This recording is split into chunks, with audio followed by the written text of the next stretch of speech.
Welcome to Pindar Poetry. We hope you learned something new. You start by protecting data.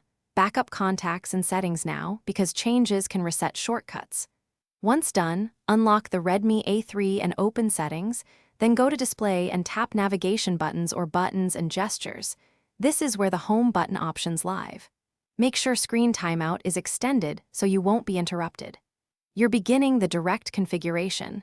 The goal is to change layout or map actions, so proceed to pick a navigation style or install a remapping tool if needed. Now you decide how the home control should behave.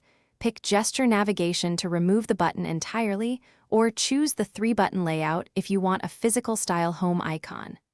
Within the same menu, set the home action for single tap, long press, or double tap so it launches the app or action you prefer.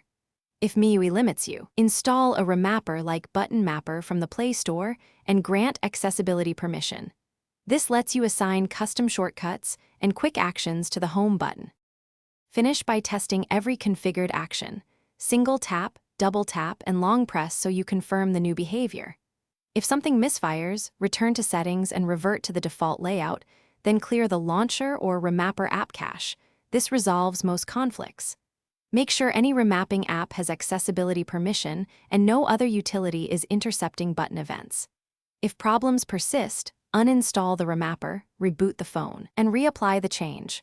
Reboot often clears permission, timing glitches, and reset. Thanks for watching. Consider subscribing if we helped you.